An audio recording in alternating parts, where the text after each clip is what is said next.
Chapter 2, Types of Speeches and Methods of Speech Delivery. So we will be discussing the lesson 1, Informative Speech. When we say informative speech, people use information to confirm or verify something that they know, to predict what may happen, and to develop or maintain personal relationships. Information is also required to generate new information, acquire skill, craft or change policies, make decisions, and solve problems. Informative speech intends to educate the audience on a particular subject. It gives information to others to enhance understanding or knowledge of the concepts and ideas presented. So, when an informative speech is given, the speaker defines, illustrates, or elaborates the topic. So, a speaker who delivers an informative speech attempts to achieve the following goals. So, we have 3 goals. Speaking to enhance understanding. Understanding occurs when the listener accurately interprets the intended meaning of the message. So, the listener or the audience must understand or interpret the message you wanted to convey. Speaking to ignite and maintain interest. Getting the attention and maintaining the interest of the audience is necessary for them to focus on and understand the message. In delivering an informative speech, the speaker must get the attention or the interest of the listener for the effective delivery of your speech. Speaking to be remembered. In the end, the speaker does not only present information that is understandable but also memorable. When you deliver a speech, one of your priority must be the lesson that your listeners get from your speech. You must deliver a speech that can be instilled in the listener's mind. So we have 4 types of informative speech.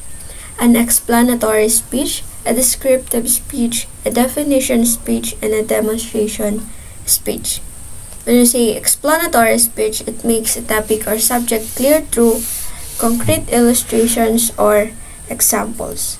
Explanation in a concrete or abstract idea, giving examples that are familiar to the abstract ideas that you are presenting. So an abstract idea may also be made understandable to implying strategies such as analogies where the unfamiliar is compared with something familiar. Finally, a speaker who delivers an explanatory speech may use of visual aids that will make the presentation clear and the data more condensed and easily retainable for the audience. So you must use dual coding with the use of auditory and a visual aspect. So a descriptive speech creates a vivid picture in the audience's mind regarding a person, an object, an event, a place, or an animal. Description of a place, thing, or a person physically or how things work. So, a definition speech gives and clarifies the meaning, theory, or philosophy of a specific topic. Defining to put meaning. So, the main goal of the speech is to educate the audience so that they understand the main points regarding this subject. So, a demonstration speech explains or illustrates how something's done. Visualizations help the audience remember what each steps look like, increasing the likelihood that they will retain the overall information of the speech. So, example of demonstration speech is cooking show. You will provide procedures with demonstration of how something is done. Strategies to enhance understanding. Number 1, speak with clarity. Speaking with clarity means expressing ideas so that the audience accurately understands the intended message. In delivering speech, we must speak with clarity and we should know the strategies like use simple language and avoid using complex or deep words that the audience may not be familiar. Also, we should use examples that can help illustrate your point to make it easy to understand.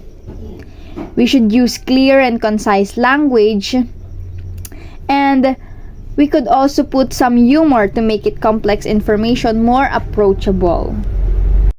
Number 2, don't present too much information too quickly. Audiences comprehend only so much information.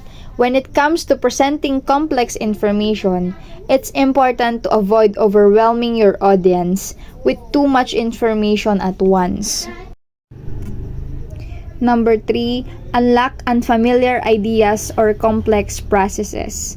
When the ideas or processes shared by the speaker are complex, the audience will need more than definition to be presented. The descriptions also answered questions about the who, what, where, and when of a process, or even why it is important to the audience. When we shared ideas or we delivered speech, and sometimes we are not aware in some complex words that unfamiliar to audience, and in that case the audience need more explanation or a definition to provide a clear and better understanding. Number 4, use presentation aids. Presentation aids are invaluable to a speaker. These are tools that help communicate ideas more effectively than words alone can. In using presentation aids, it's also important to consider the audience and their needs, who will be listening to your presentation. Strategies to keep the audience engaged. In Ignite Interest, one cannot assume that the audience will be interested in what the speaker has to say. One will need to find creative ways to get the listeners to pay attention. And speakers will not assume that all of the audience are listening to what his or she's saying, so we should use Ignite Interest or captivate the attention of the audience. Example, deliver storytelling that related to my experience. In that case, I will ignite the interest of the listeners to share their thoughts so that the speaker and audience will be connected. Next, tell a story. Good stories with interesting characters and riveting plots have fascinated listeners for millennia. The words once upon a time are usually surefire attention getters. To audience be engaged, sometimes we need to tell stories that has a great impact to the audience. In telling a story, the audience can catch the attention of the speaker and can be relate them to the real life experiences at once. Personalized content. Giving a human face to a topic helps the audience perceive it as interesting. Concepts are abstract. Ideas are also made tangible and concrete when these are shown to happen in real life.